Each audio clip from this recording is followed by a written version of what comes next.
নমস্কার বন্ধুরা, এই ইউটিউব চ্যানেলে আপনাদের সকলকে জানাই স্বাগতম। তো বন্ধুরা, ভারতবর্ষের 2024 লোকসভা ভোটের দুটি পর্ব ইতিমধ্যে সমাপ্ত হয়েছে। এবার শুরু হতে চলেছে তৃতীয় দফা 2024 লোকসভা ভোট। তৃতীয় পর্ব হবে আগামী 7ই মে মঙ্গলবার 2024 সাল, এবং এই দফায় মোট ভোট হবে 12টি রাজ্য ও কেন্দ্রশাসিত অঞ্চল মিলিয়ে মোট 95টি আসনে। তো প্রথম ও দ্বিতীয় দফায় ভোট গ্রহণ মিটেছে ভালোই ভালো। এবারে 2024 ভারতের লোকসভা নির্বাচনে তৃতীয় দফায় ভারতবর্ষের আসাম রাজ্যের 4টি আসনে, বিহারের 5টি আসনে, ছত্তিশগড়ের 7টি আসনে এবং গোয়াতে রয়েছে 2টি আসন, গুজরাটে রয়েছে 26টি আসন, কর্ণাটকে রয়েছে 14টি আসন, মধ্যপ্রদেশে রয়েছে 8টি আসন, মহারাষ্ট্রে রয়েছে 11টি আসন, উত্তরপ্রদেশে রয়েছে 10টি আসন, পশ্চিমবঙ্গে রয়েছে 4টি আসন। এছাড়া কেন্দ্রশাসিত অঞ্চল দাদরা ও নগর হাভেলি এবং দমন ও দিউতে রয়েছে 2টি আসন। এছাড়াও রয়েছে জম্মু কাশ্মীরে।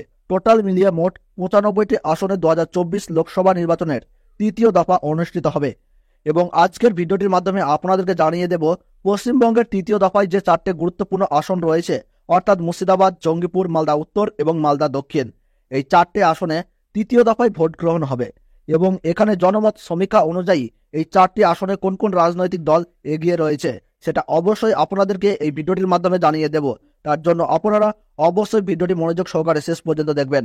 আর 2024 ভারতের লোকসভা ভোটের নির্বাচনের জন্য সমস্ত খুঁটিনাটি আপডেট পেতে আমাদের এই ইউটিউব চ্যানেলটি সাবস্ক্রাইব করে পাশে থাকবেন। তাহলে চলুন ভিডিওটিকে শুরু করা যাক। এবছরে পশ্চিমবঙ্গের তৃতীয় দফার লোকসভা নির্বাচনে কোন কোন রাজনৈতিক দল থেকে কোন কোন প্রার্থীরা মনোনীত হয়েছেন, এছাড়াও আমরা দেখে নেব যে 2019 সালের লোকসভা ভোটে এই 4টি আসন অর্থাৎ মালদা উত্তর, মালদা দক্ষিণ, জঙ্গিপুর ও মুর্শিদাবাদ সেখানে কি ফলাফল হয়েছিল। তো বন্ধুরা, সবার প্রথমেই আপনাদেরকে জানিয়ে দেব মালদা উত্তর, যেখানে তৃণমূল কংগ্রেসের মনোনীত প্রার্থী রয়েছে প্রসূন বন্দ্যোপাধ্যায় এবং বিজেপি তরফে মনোনীত প্রার্থী করা হয়েছে খগেন মুর্মুকে, এবং সিপিএম ও কংগ্রেসের যৌথভাবে প্রার্থী রয়েছে মোস্তাক আলম। এছাড়াও আইএসএফ প্রার্থী রয়েছে মোহাম্মদ সোহেল। তো বন্ধুরা, 2019 সালের লোকসভা ভোটে এই মালদাহ উত্তর লোকসভা কেন্দ্রে জয়ী হয়েছিলেন বিজেপি প্রার্থী খগেন মুর্মু।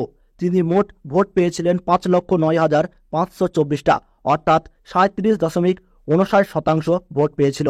এবং দ্বিতীয় নম্বরে ছিলেন তৃণমূল প্রার্থী মৌসম নূর। তিনি মোট 4,25,236টি ভোট পেয়েছিলেন, অর্থাৎ 31.37% ভোট পেয়েছিলেন। যার ফলে 2024 লোকসভা ভোটে তৃণমূলের তরফ থেকে নতুন মনোনীত প্রার্থী করা হয়েছে প্রসূন বন্দ্যোপাধ্যায়কে। এই কেন্দ্রে জনমত সমীক্ষা থেকে ভোটারের সমীক্ষা পর্যন্ত এবং বড় বড় রাজনৈতিক মহলের দাবি অনুযায়ী এই মালদহ উত্তর লোকসভা কেন্দ্রে দ্বিমুখী লড়াইয়ের সম্ভাবনা রয়েছে, যেখানে বিজেপি, তৃণমূল ও কংগ্রেস এই 3টি দলের মধ্যে জোট টক্কর রয়েছে বলে দাবি রাজনৈতিক মহলের একাংশের। বিজেপি তৃণমূলের সঙ্গে কংগ্রেসও এই কেন্দ্রে হাড্ডাহাড্ডি লড়াইয়ের জন্য প্রস্তুত রয়েছে। তবে এই কেন্দ্রে ত্রিমুখী লড়াইয়ের টক্কর থাকলেও জনমত থেকে রাজনৈতিক মহলের সমীক্ষা অনুযায়ী মালদা উত্তর এই কেন্দ্রে বিজয়ী প্রার্থীর নাম অনুযায়ী উঠে আসছে বিজেপি প্রার্থী খগেন মুর্মুর নাম। পরবর্তীতে আপনাদেরকে জানিয়ে দেব মালদাহ দক্ষিণ, যেখানে তৃণমূল কংগ্রেসের মনোনীত প্রার্থী রয়েছে শাহনওয়াজ আলী রায়হান এবং বিজেপির মনোনীত প্রার্থী রয়েছে শিরূপা মিত্র চৌধুরী। সিপিএম ও কংগ্রেসের যৌথভাবে প্রার্থী রয়েছে ঈসা খান চৌধুরী।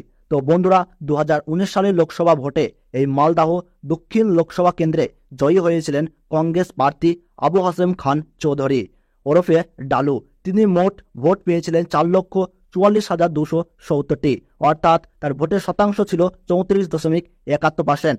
এবং দ্বিতীয় নম্বরে ছিলেন বিজেপি প্রার্থী শিরূপা মিত্র চৌধুরী। তিনি মোট 4,36,048টা ভোট পেয়েছিলেন, অর্থাৎ 34.07% ভোট পেয়েছিলেন। এবং তৃতীয় নম্বরে ছিলেন তৃণমূল মনোনীত প্রার্থী মোহাম্মদ মোয়াজ্জেম হোসেন। তিনি 3,51,353টি ভোট পেয়েছিলেন, অর্থাৎ 27.45% ভোট পেয়েছিলেন। এই কেন্দ্রে জনমত সমীক্ষা থেকে ভোটার এবং বড় বড় রাজনৈতিক মহলের একাংশের দাবি অনুযায়ী এই মালদা দক্ষিণ লোকসভা কেন্দ্রে ত্রিমুখী লড়াইয়ের টক্কর চলছে। এই টক্কর কংগ্রেস, বিজেপি ও তৃণমূলের মধ্যে রয়েছে। রাজনৈতিক মহলের সমীক্ষা অনুযায়ী পশ্চিমবঙ্গের 42টি লোকসভা কেন্দ্রের মধ্যে মালদাহ দক্ষিণ এই লোকসভা কেন্দ্রে ত্রিদলীয় হাড্ডাহাড্ডি লড়াই বেশ জমজমাট হয়ে উঠেছে। একটু এদিক ওদিক হলেই ফলাফল পাল্টে যাওয়ার সম্ভাবনা থাকছে। তবে 2024 লোকসভা ভোটে কংগ্রেসের তরফে যদি গতবারের বিজয়ী প্রার্থী আবু হাসেম খান চৌধুরী যদি মনোনীত হতেন, তাহলে কংগ্রেসের তরফে এই আসনটি ধরে রাখার সম্ভাবনা ছিল। যার জন্য এই লোকসভা কেন্দ্রে রাজনৈতিক মহলের দাবি অনুযায়ী এই কেন্দ্রে জয়লাভ করতে চলেছে বিজেপি প্রার্থী শিরূপা মিত্র চৌধুরী, যিনি 2019 সালে লোকসভা ভোটে মাত্র 8,000 ভোটে হেরেছিল এই আসনে। তবে এই কেন্দ্রে পিছিয়ে নেয় তৃণমূল কংগ্রেসের মনোনীত প্রার্থী শাহনওয়াজ আলী রায়হান। এই কেন্দ্রে বিজেপি প্রার্থী এগিয়ে থাকলেও এখন জনগণ কি রায় দেয় সেদিকেই চোখ সবার। পরবর্তীতে আপনাদেরকে জানিয়ে দেব জঙ্গিপুর, যেখানে তৃণমূল কংগ্রেসের মনোনীত প্রার্থী করা হয়েছে খলিলুর রহমানকে এবং বিজেপির মনোনীত প্রার্থী রয়েছে ধনঞ্জয় ঘোষ। সিপিএম ও কংগ্রেসের যৌথভাবে রয়েছে মোহাম্মদ মুর্তজা হোসেন এবং আইএসএফ প্রার্থী রয়েছে শাহজাহান বিশ্বাস। তো বন্ধুরা, 2019 সালের লোকসভা ভোটে জয়ী হয়েছিলেন তৃণমূল প্রার্থী খলিলুর রহমান। তিনি মোট ভোট পেয়েছিলেন 5,62,838টা, অর্থাৎ 43.14%। এবং দ্বিতীয় নম্বরে ছিলেন বিজেপি প্রার্থী মাহফুজা খাতুন। তিনি 3,17,056টা ভোট পেয়েছিলেন, অর্থাৎ 24.30% ছিল তার ভোটের হার। এবং তৃতীয় নম্বর ছিলেন কংগ্রেসের মনোনীত প্রার্থী অভিজিৎ মুখোপাধ্যায়। তিনি 2,55,836টি ভোট পেয়েছিলেন, অর্থাৎ 19.61% ভোট পেয়েছিলেন। এই কেন্দ্রে জনমত সমীক্ষা থেকে বড় বড় রাজনৈতিক মহলের একাংশের দাবি অনুযায়ী এই জঙ্গিপুর লোকসভা কেন্দ্রে দ্বিমুখী লড়াইয়ের টক্কর চলছে। এই টক্কর গতবারের জয়ী দল তৃণমূলের সঙ্গে বিজেপির। রাজনৈতিক মহলের দাবি অনুযায়ী জঙ্গিপুর লোকসভা কেন্দ্রে অ্যাডভান্টেজ রয়েছে গতবারের তৃণমূল মনোনীত বিজয়ী প্রার্থী খলিলুর রহমানের। তবে এই লোকসভা কেন্দ্রে জেতার জন্য উঠে পড়ে লেগেছে বিজেপিও তারা এই লোকসভা আসনটি ছিনিয়ে নেওয়ার জন্য তেলঘাম ছোটাচ্ছে। তবে রাজনৈতিক মহলের দাবি অনুযায়ী এই জঙ্গিপুর লোকসভা কেন্দ্রে জয়ী হওয়ার সম্ভাবনা রয়েছে তৃণমূল কংগ্রেসের মনোনীত প্রার্থী খলিলুর রহমানের। পরবর্তীতে আপনাদেরকে জানিয়ে দেব মুর্শিদাবাদ। তৃণমূল কংগ্রেসের পক্ষ থেকে প্রার্থী রয়েছে আবু তাহির খান এবং বিজেপির মনোনীত প্রার্থী রয়েছে গৌরী শঙ্কর ঘোষ এবং সিপিএম ও কংগ্রেসের যৌথ প্রার্থী রয়েছে মোহাম্মদ সেলিম। আইএসএফ প্রার্থী রয়েছে হাবিব শেখ। তো বন্ধুরা, 2019 সালের লোকসভা ভোটে এই মুর্শিদাবাদ লোকসভা কেন্দ্রে জয়ী হয়েছিলেন তৃণমূল প্রার্থী আবু তাহির খান। তিনি মোট ভোট পেয়েছিলেন 6,04,346টা, অর্থাৎ 41.56%। এবং দ্বিতীয় স্থানে ছিল কংগ্রেস প্রার্থী আবু হেনা অর্থাৎ আব্দুল সাত্তার। তিনি মোট 3,77,929টা ভোট পেয়েছিলেন, অর্থাৎ 25.99% ছিল ভোটের হার।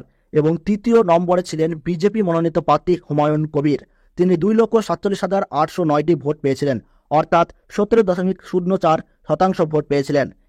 এই কেন্দ্রে জনমত সমীক্ষা থেকে বড় বড় রাজনৈতিক মহলের একাংশের দাবি অনুযায়ী এই মুর্শিদাবাদ লোকসভা কেন্দ্রে 2019 সালে সেই রকম হাড্ডাহাড্ডি লড়াই না হলেও এবার 2024-এর ইলেকশনে মুর্শিদাবাদ লোকসভা কেন্দ্রে জেতার জন্য তেলঘাম ছোটাচ্ছে বিজেপি এবং কংগ্রেস ও সিপিএম।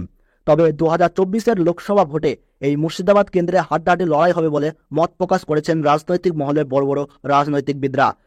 তৃণমূল, বিজেপি ও সিপিএম এই ত্রিদলীয় মুর্শিদাবাদ লোকসভা আসনে জেতার জন্য মুখিয়ে রয়েছেন। তবে এই লোকসভা কেন্দ্রে সম্ভাব্য জয়ী হিসেবে গতবারের বিজয়ী তৃণমূল মনোনীত প্রার্থী আবু তাহির খান জয়লাভ করার সম্ভাবনা রয়েছে। তবে এই লোকসভা কেন্দ্রে জনগণের রায় হবে শ্রেষ্ঠ রায়, তাই ফলাফলের দিন পর্যন্ত বিজয়ী প্রার্থীর নাম জানতে একটু অপেক্ষা করতে হবে। তো বন্ধুরা, ভিডিওটি ভালো লাগলে ছোট্ট একটি লাইক দিয়ে উৎসাহিত করবেন। আর আপনি কোন জেলার লোকসভার ভোটের ফলাফল জানতে চাচ্ছেন তা কমেন্ট বক্সে জানাবেন।